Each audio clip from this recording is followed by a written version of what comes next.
Welcome to the Redbeard Embodiment Podcast. I am your host, Alex Green, and I'm on a mission to bring the power of embodiment to people all around the world. In this podcast, we explore how embodiment practices, trauma healing, and knowledge about the human nervous system can help us find our ground, discover new sources of meaning, and create connection in an ever-changing world. The deepest change is embodied change. All right, awesome. Really excited to be sitting here today with RG Shore again today, and it is December 30th. This won't release until the new year, but for RG and I, this is probably our last recording for 2023. I would assume. So anyway, this is a follow-up podcast. So RG was with us last fall, talking about his book. And so, I'll link to that episode.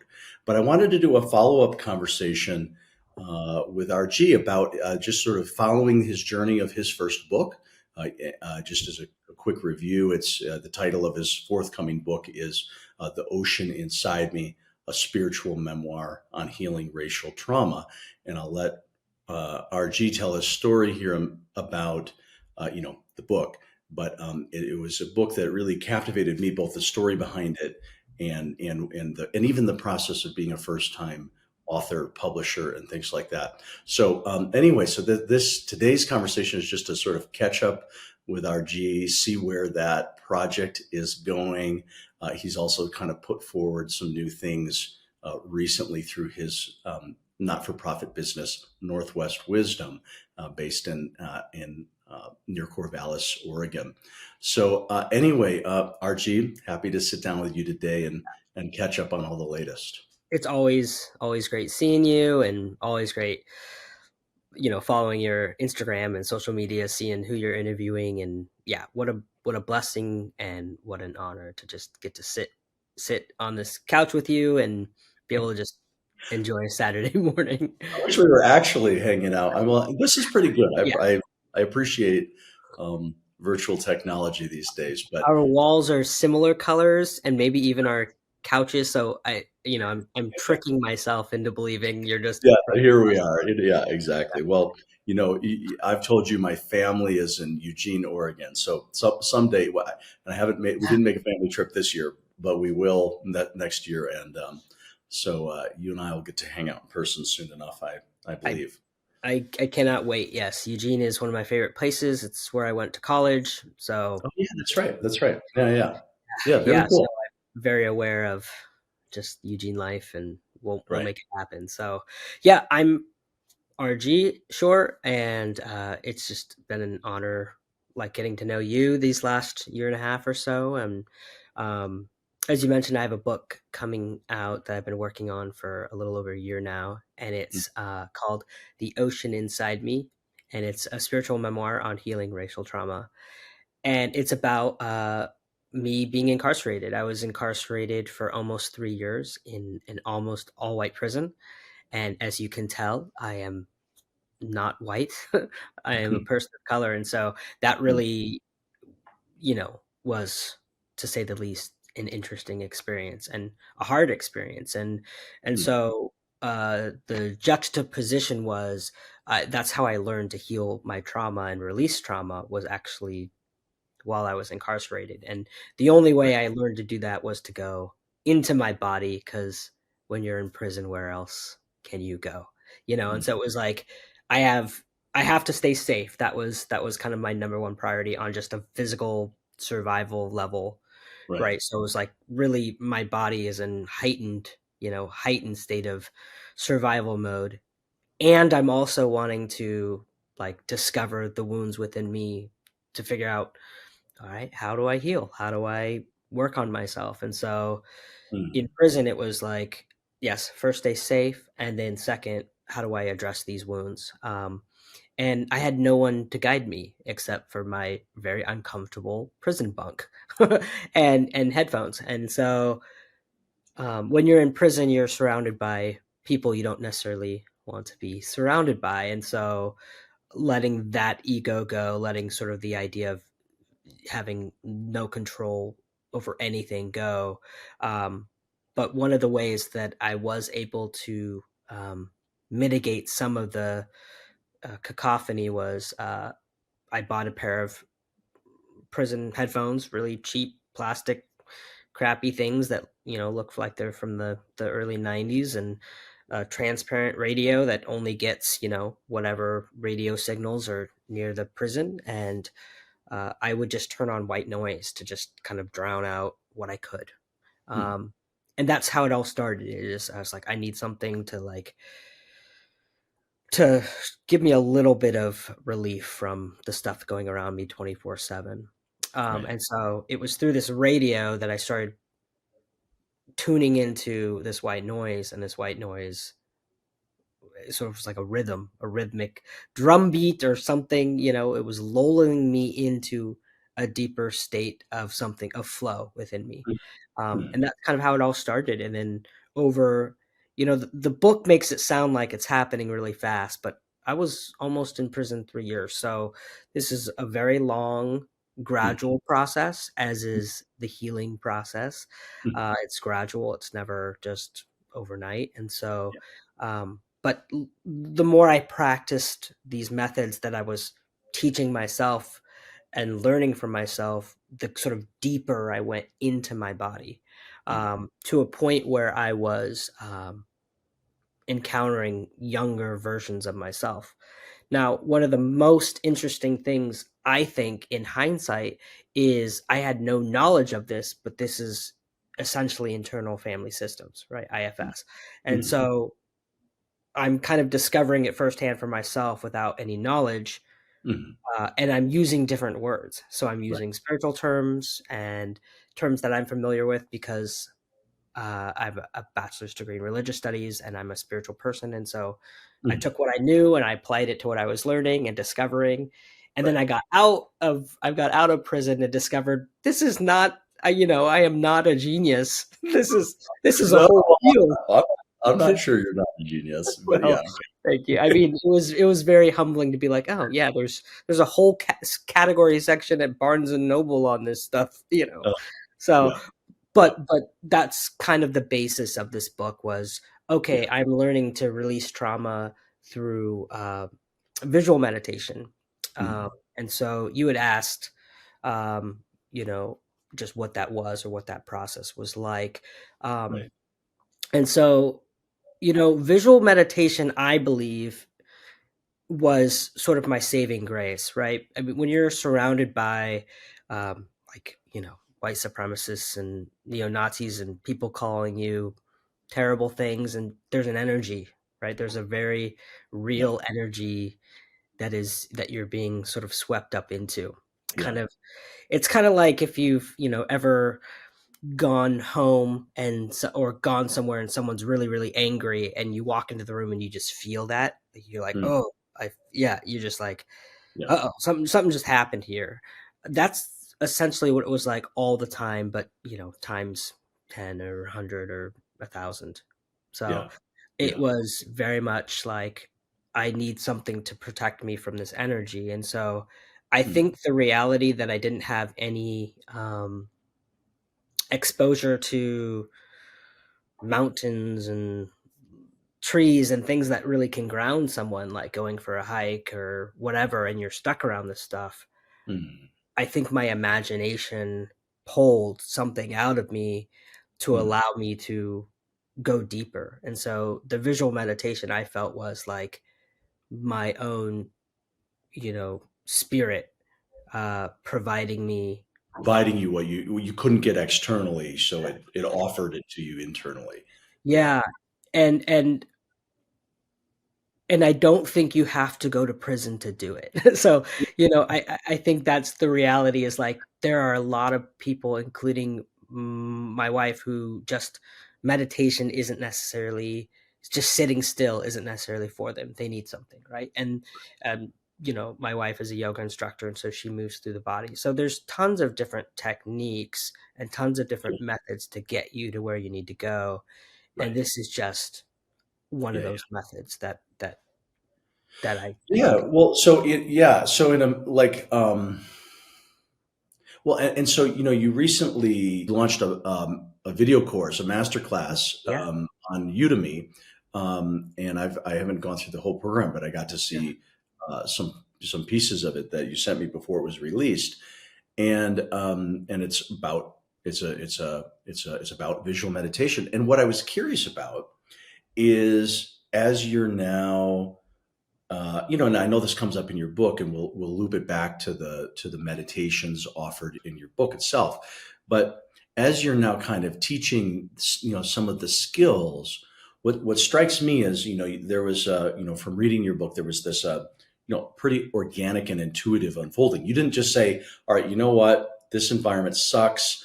mhm, I know what I need to do. I need to systematically go through my life history and okay, now I'm going to do that." It was more like, if I understood correctly, yeah, it was more something that unfolded, and came up, without you necessarily intending it, and you were surprised by some of the encounters with in IFS language, yeah. parts or aspects of yourself, or your psyche, or a deeper consciousness, or things like that.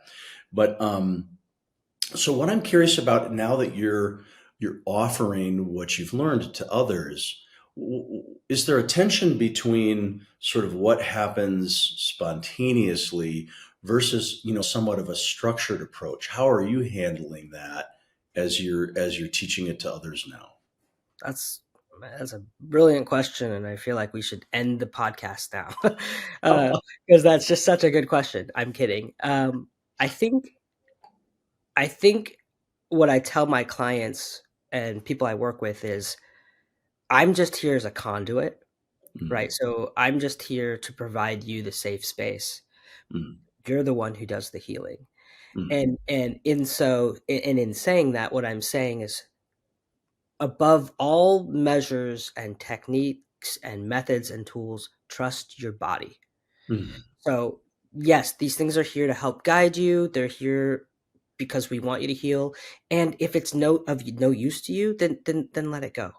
mm, And trust something that is of use to you. And your body will actually let you know what it needs.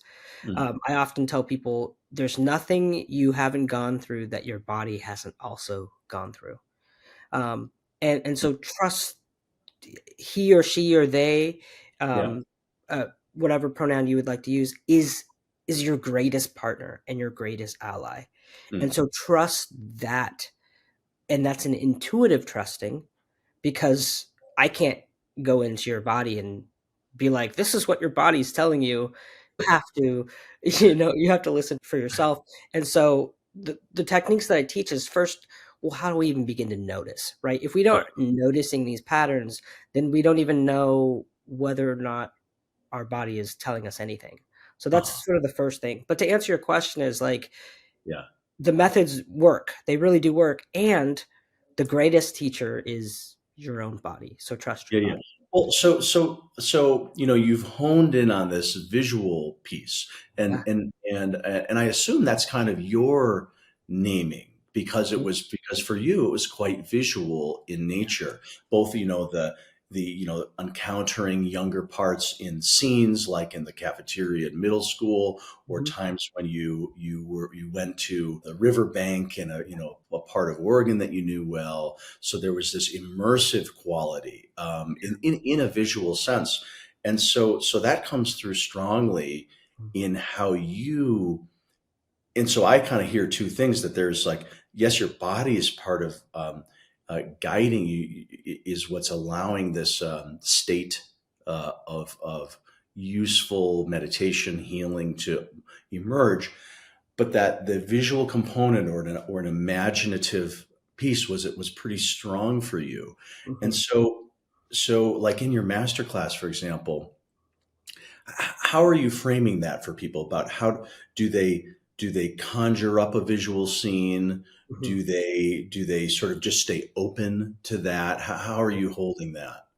Yeah, again, another great question, and I think it's up to the individual person. Yes, like conjuring up a scene, but what Right, I'm getting at, for the most part, is when you start to discover these parts of you, these younger versions of yourself, right. they are normally at first not very safe. That's why you're discovering for the first time. Right. It's like a scared animal in a corner, and the Yeah. worst thing you want to do is trap it in that corner. And so Right. part of visualizing whatever it is you're visualizing is creating a safer space for you and that younger part to go to together.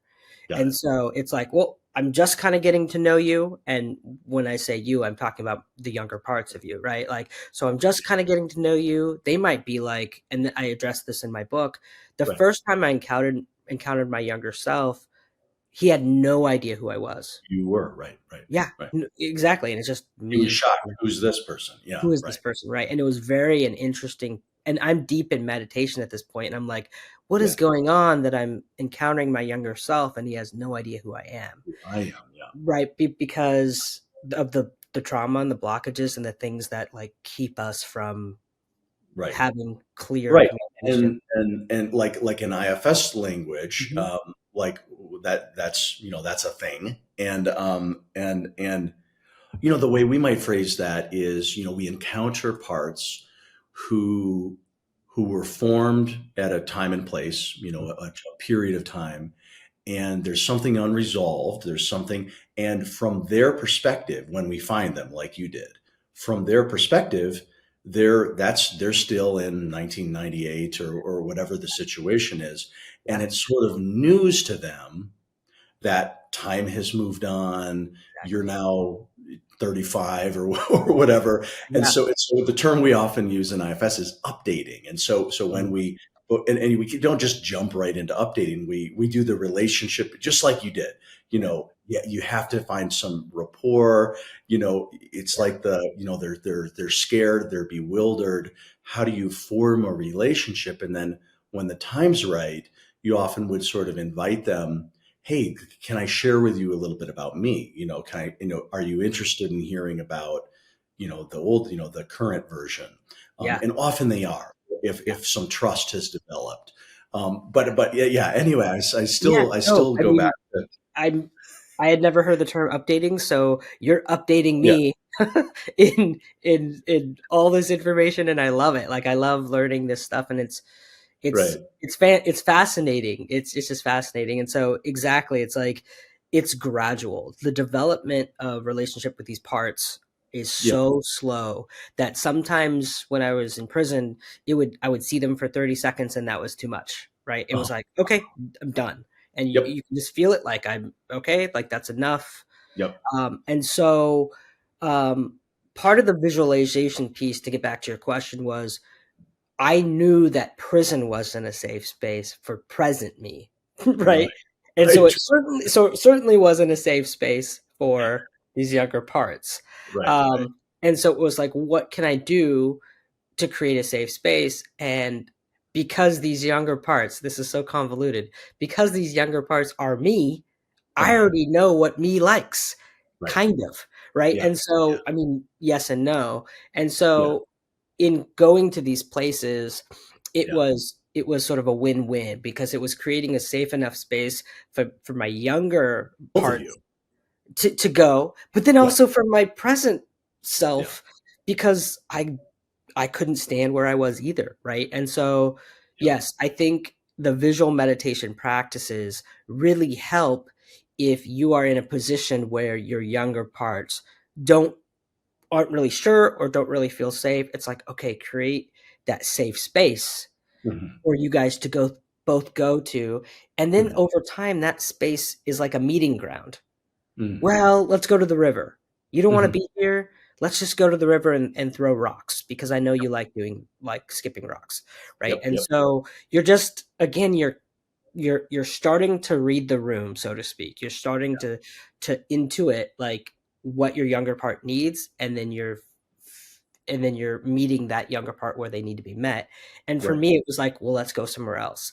And yeah, I found with clients that I've done these meditations with, is it works mm, the same way for them. They're like, oh, growing up, I always went to the beach with my family and we'd bring, the family umbrella and the picnic and the yep, sandwiches.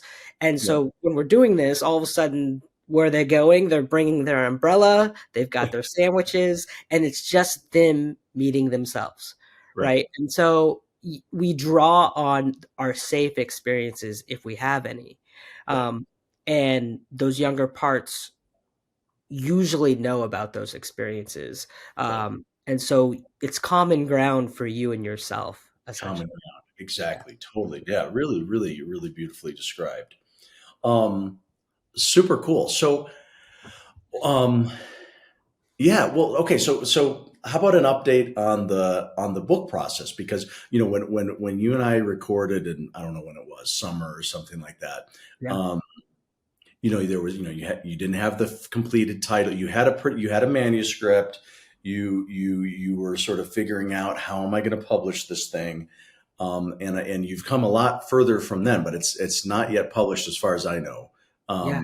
So bring us up to speed. Where are you in the publishing process? What have you been learning as a first time author, getting your work out there? Yeah.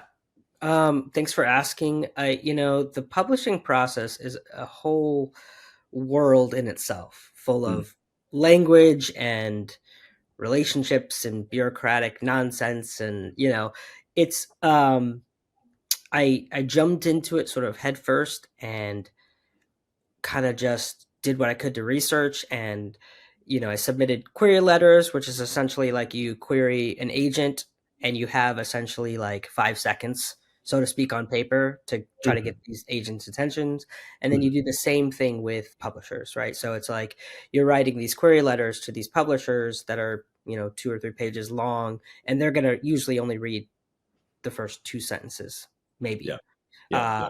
and then even if they like that, they might not get back to you, right? So it's a very like narrow, narrow path, so to speak. Yeah. And so if you get liked by the query letter, then they ask for a book proposal, which is usually 30 to 50 pages of like, we want the whole outline of who your target audience is, how you're going to market, like the whole beast. Mhm, And so I submitted to probably 20 different publishers, and I mhm, got feedback from 3 or 4, mhm, and I got offers from 3. mhm, And I chose one, and we went through a process together, and it was a really unique experience. I met with the publisher. mhm. And long story short, when you're incarcerated, there's a lot of taboo stuff, right? Still. Mhm. And so being incarcerated, they weren't sure that they wanted to um, continue further.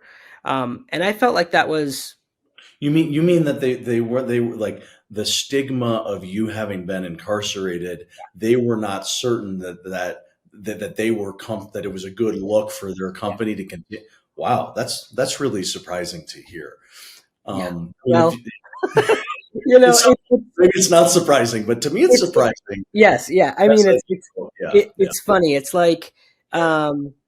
the marginalizations are real, yeah, Yeah, and being a person of color and also now a formerly incarcerated person, it's all right. real, Yeah, and so like I have a master's degree and a bachelor's, and I'm certified in this and that and this and that, but right.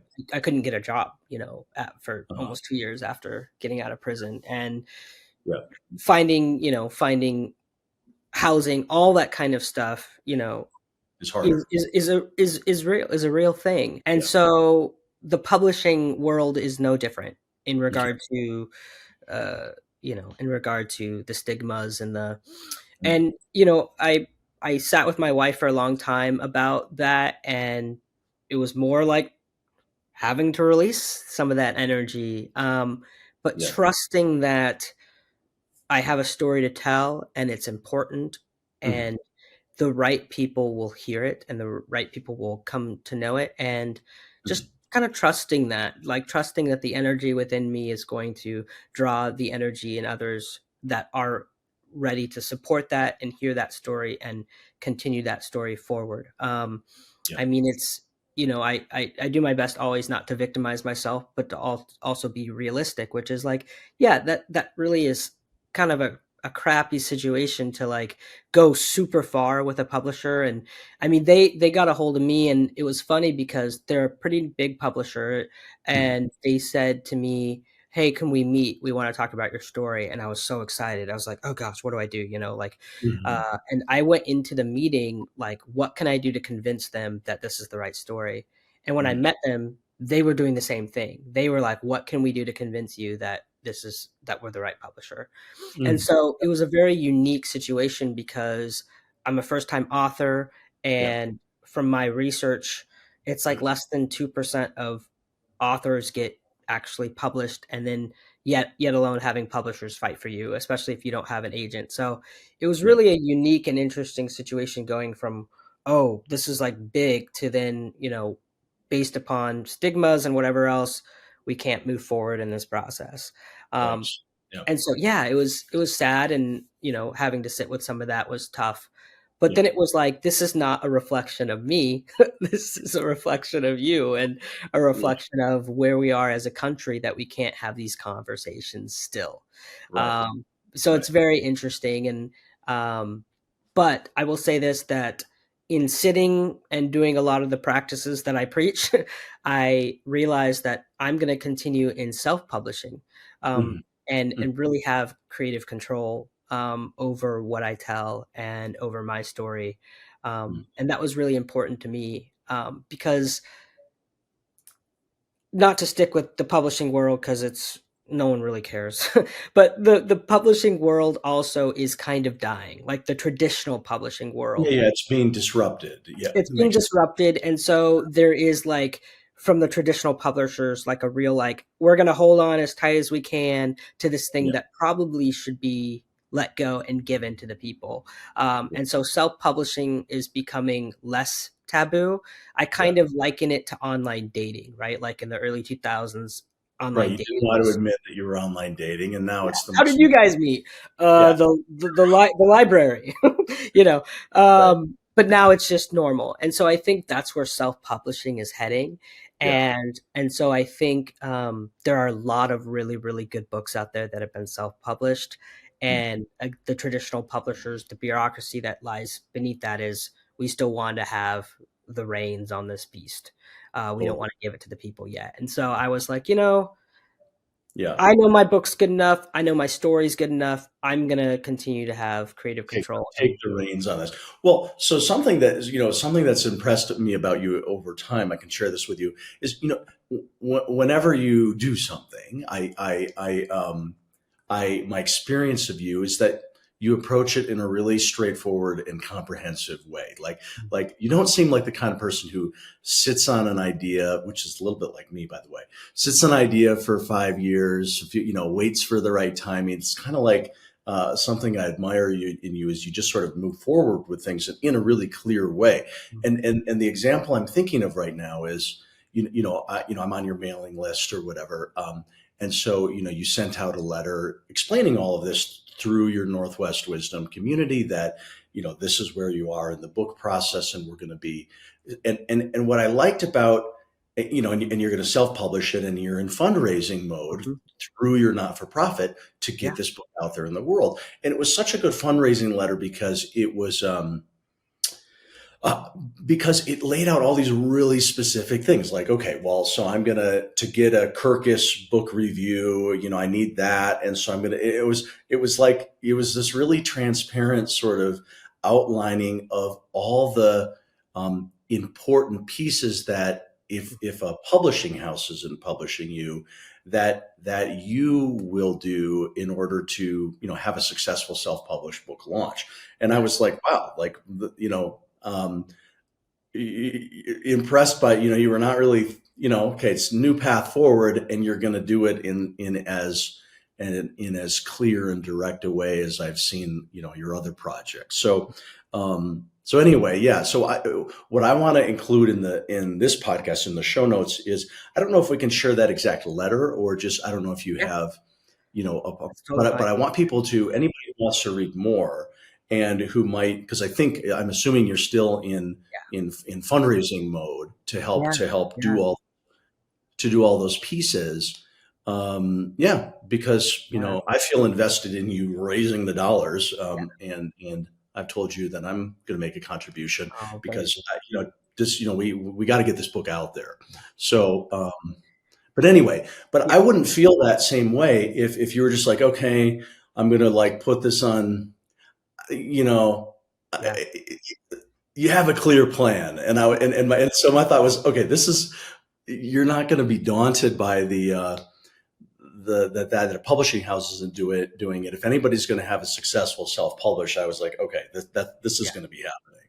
So Oh, I don't know if you feel that confidence, but I do. well, first off, thank you. I mean, that's so kind from your, your donation to being willing to share this with other people and just your spirit and your compliments. It's all just very kind of you. So thank you. Um, and in response to your asking, like, yes, I think it's really important to have a balance between I'm trusting that this thing is great and I'm going to put in the work to like Right. do what I can to get it out there. And I think there's a balance that needs to be had. And I think a lot of creatives and a lot of really smart and inspirational people don't do the very pragmatic, practical stuff. Mm, Um, when I got out of prison, well, actually, while I was still in prison, I studied law, which my book goes into. right. And law is very black and white, and I am not a black and white person. But Mm, I found the importance of balancing the sort of the structure of law with mm, the creativity that is me. yeah. And I find this it's the same way as like if you want something done, you really have to sit down and what do I need to do to accomplish this? And yes, like usually a publisher is going to cover your reviews, they're going to Mm, cover editorial costs, they're going to cover book design, they're going to cover, a whole list, a whole myriad of things. And so for mm, me, it was like, well, it's true, uh, people do judge a book by its cover, right? So then I did the research and created relationships with people and found just a brilliant book designer who actually won this last year. She won one of the best covers for 2023, mm, and so she is like up there with the highest of book designers. And so that's mm, a pretty penny, right? But I know that that's important for my book. yeah. Kirkus review is kind of, it's the cream of the crop review as I understand it. Oh, so it's $600 for a review.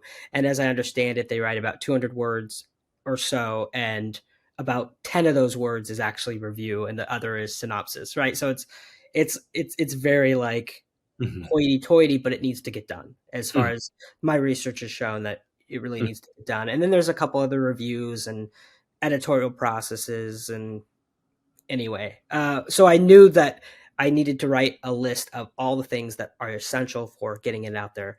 And then the other part that I didn't mention, but it's very true, is now traditional publishers, even if you're published by like, Penguin or Random House or Scholastic, one of the huge ones, they still require you to do 80, if not 90% of your own marketing. That's just mm, kind of the world we're now in because of social mhm. media. Um, who's going to Penguin sites looking at books except for people who are wanting to publish with Penguin, right? Right, right, right. And so the publishers themselves are saying, this is now on you. Yeah. Um, and so even when I had this book deal with this publisher, they were saying the same thing. So I thought, well, this isn't a burden I'm taking up because no matter which route I go, I'm going to have to You were do. gonna be doing that anyway. Yeah. Yeah, And so promoting and marketing and all that stuff, it's its own beast and costs money too. So I yeah, just had to kind of like write down a whole list of, yeah. things that I knew I needed to get done. And so that's kind of what I did. But I really appreciate, your willingness to bring that up and also just your kindness about the letter. Yeah, I think it's just really important to also let people know just where their money's going, right? Sure. Yeah, And because we're a nonprofit and we're able to do it through the umbrella of the nonprofit, it's all tax deductible. And so that's like a really cool benefit is like, hey, we'll send you a donation letter and a confirmation of receipt and yep, so all yeah, that kind of good stuff. But ultimately, yes, like any donations are gonna go directly towards those things. yeah. And then, my hope is as the book moves forward and gets to more people, my hope is that eventually people aren't having to pay for this stuff, right? Like money is just an energy is my belief. And Mm, so as soon mm, as we get it out there, then like that energy comes in different forms. And so right now, yes, I'm needing that energy in the form of money to get this thing going. But my yeah, goal is to get it not only in the hands of people who are looking to heal, but also into prisons and into places where people have gotten out of prison and just Yeah. all Yeah, over. I was Yeah. going to ask about that. If you feel called to work with other incarcerated people or in that system, with the work you're doing. That's a fair question. And to be honest, no. I No. don't feel called to work specifically with people who have been incarcerated. Um, I will always have empathy for people dealing with that. But my call is mostly for people who know that they want to do the healing and are looking for that safe outlet. Yeah. So, um, I think that's important to me is to open that up to anyone who's like, yeah, I know I need to be honest with myself. I know I have wounds. I know I've got stuff to work Yeah. on, and how can I do it? And so that's Yeah. kind of I do have one client who was formerly incarcerated, and yeah, there's and it's a beautiful relationship, and it's a beautiful partnership in helping this person. And it's Mm. also hard. It's also hard for me Mm. to kind of relive some of that Hmm. vicariously through him and make sure that I'm safe and make sure that he's safe. And Yeah. and so I think that's important. Mm. But I think ultimately it's a trust the process. And I'll use spiritual language here and just say I trust the universe. I do. I trust that the universe is for me, and I Mm. trust that this project is going to get out there one way or another. So Mm. I love that. I love yeah. that. Well, since we're at the cusp of the new year, what as you look into 2024, what's on the horizon? I mean, imagine Mhm. getting the book launched is probably a big thing, but what else? What else is cooking in 2024 for you? Yeah, that's a great question. So I have a masterclass that I actually just released, and it's available on Udemy. And so the hope is that this masterclass really does coincide with the ocean inside me, my book, Mm. because in the book, at the end of certain chapters, there are meditation sort of practices that Practices. people can practice, and the masterclass. And I think it's going to be one of several. I've just done one, but is really coincides with some of those techniques and methods. So the hope is that the master class is always already available, but my hope is to make that available through the book. And so I'm thinking of probably doing some type of QR code or something in the back of the book to Mhm. where when you purchase the book, you can use the QR code and there's a coupon there that you get the discount for the masterclass. And then, oh, I've read the book and now I'm able to put a face to the author and communicate and Mhm. now take the classes that he himself was learning through his book. Right. So really partnering those together in a way that benefits people. Yeah. And my hope is that someone who might not know my book now knows it through my master class and vice versa. So Vice someone versa. who isn't normally into master classes then Yeah.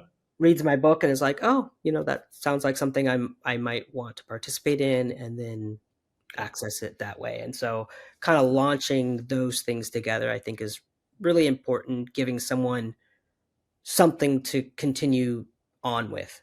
Um, and I'll just say this too, in connection with that, is um, I'm very intentional about connecting with readers or clients or people. So the idea is to continue that relationship. So it's Mm. not just parasocial, right? So it's not just like, oh, I know him because I follow him on Instagram, or I Mm. know him because I read his book. It's, well, let's get to know each other and create a relationship, because that's the most important thing there is. Mm. Whether or not you want to be involved in Northwest Wisdom or just want to know a little bit about me, I want to know a little bit about you. And so Mm. creating those relationships is really important. And so to me, it's Mm. like, you read my book, great, but like, let's go have coffee if you're ever in Oregon, and Yeah. I'll buy. Like, let's get to know Yeah. each other, and that to me is the most important thing. Yeah. Yeah. Yeah. Yeah. Nice. Nice. Yeah. Um, I love that. Very cool. Well, yeah, any final Oh, note? anything else? Yeah, anything else in 2024? That's a great question. I think, in my meditation, and in my sort of embodiment practices that I try to do still today, I'm really trusting. I'm really trusting that there is an energy opening up. Um, and I think 2024 is going to really open up opportunities for people to do the healing and then to move into more projects that allow other people to heal as well. So I'm just trusting that opportunity, I think, and Mm. trusting the energy that it's leading us to a place of like, oh, wow, because of this thing happened, and this thing happened, and this thing happened. So I am Mm. really excited for just, I guess the best word is surrendering to what is and surrendering to the creative processes that I think are going to unfold in 2024. Nice. Nice. Yeah. Awesome. Well, good. Well, I'm so glad we had a chance to that I'm having a chance to just hear the latest, hear the updates, and I'm continuing to be a supporter of your work, as you know. So, Thank you. Yeah, I really appreciate it. Yeah, I'm just really excited. And I do believe that this next chapter too is about connecting with other people who are, in the business of healing. And I think there's pockets all over the place, and those mm, pockets are beautiful. And I think like starting to create those networks or those communities of like, well, this is what the community that I'm in is doing, and let's connect and let's create that right, relationship. And I think that's really important in sort of moving forward. Um, and I feel like we've done that, you and I, and right. with Red Beard, like one of the greatest things that people obviously don't know, but you actually did a session with me, and Mhm. I thought that was just really unique and amazing. And I learned a lot through that process, and you walked me beautifully through Yeah, um, TRE process. TRE process, yeah, Yeah.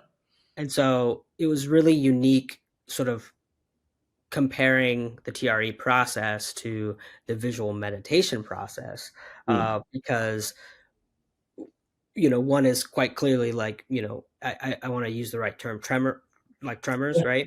And Memory. Yeah. so one is your tremor, you're shaking or you're doing tremors, and with visual meditation, you're going inward. But Yeah. one of the techniques that I teach in sort of the visual meditation piece is there is quite literally a releasing that happens through Mm. the muscles, Right. and Right. through breath, but Yeah. you're feeling these energy releases, Yeah. and so again, I think you're finding a release in different ways, but Right. Right. Coming back whatever it is you're releasing is the same. to angles. Yeah. Yeah. Yeah. No, I'm with you. That's why I've been such a modality junkie. I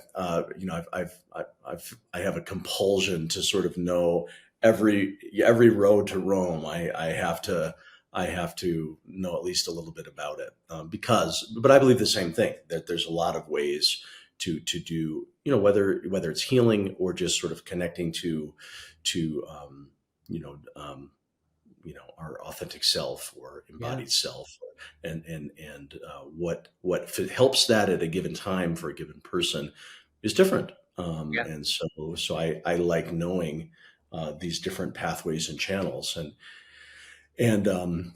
the I love the richness of how you both experienced and how you articulate the visual meditation. And mhm, to me, richness is a good word because uh, uh, it, it's important because it invites a person into a process that is it's not like holding your nose and taking some medicine, something. yeah, There's this the emphasis on safety, the emphasis on relationship to self, mhm, the emphasis on uh, uh, visual experiential specificity, all yeah, in my mind, that has all the right ingredients to create something that's not at all superficial, but something that's deep, and at the center of ourselves. So yeah, anyway, yeah, just a ton of resonance with how yeah. you're framing work. And Yeah. I think on to like piggyback on that a little bit is realizing that yes, this visual meditation, I think for me is telling my clients it's a doorway for you to trust whatever creative processes come up in you that help you release it. Right. Right. So like if the thing isn't working for you, that's okay. Then go another route. Yeah. Um, Yeah. I did acupuncture for a long time after getting out of prison, Yeah. and you know, a lot of times it helped, and a lot of times it was like, whoa, there's a release, but then Yeah. sometimes it didn't, Yeah.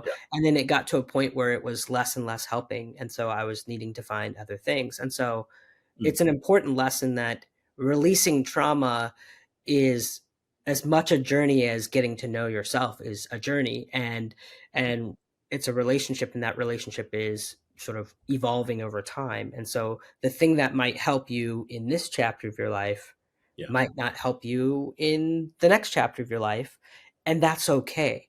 Yeah. And I might very well, my clients at some point might say, this isn't working, and I'll say, I know someone named Alex who might have more insight Mm. and more to offer. Let me point you in that direction. And Yeah. that's really, really, I think, important, is that the tools are always evolving, and so let's give our clients and give our relationships more tools that they can utilize. Yeah. Yeah. All right. Well, I think, let's wrap on Yeah. that good note. So yeah, thanks so much, Archie. Yeah. I Thank appreciate you. it. Yeah. And yep, check out, hopefully the masterclass will be available, and check that out. And then also my book publishing is March 1st. So that's the Oh, cool. release date. So 2024. So yep, No. we will And hopefully. release, and so then when it's released, I mean, available at kind of most Yes. bookstores, or through directly your website, or what? Yeah, that's a great question. So you have two main modalities these days as self-publishers. You have Ingram Sparks, which actually is what most publishers, traditional publishers, use. And Ingram Sparks is like a company that puts the books actually in the bookstores. So Okay. it'll be in bookstores, probably not by March 1st, but Yeah. uh, it'll all be online March 1st. And Yeah. that's usually through like Apple or Amazon is the big one, or Barnes and Noble. Yeah. So it'll all be online March 1st. And then slowly Ingram Sparks starts to put them actually in bookstores. So Nice. yeah. Nice. Yeah. Oh, Yeah. awesome. Well, thanks again so much. I really appreciate it, Alex. Always a Great. pleasure. Thanks, Archie Short. Yeah. Yep. Thanks for listening to today's episode of the Redbeard Embodiment Podcast. To learn more, visit us at redbeardsomatictherapy.com or send me an email at alex@redbeardsomatictherapy.com. If today's conversation resonated with you, help spread the word by subscribing and sharing with others. Hope to see you next time.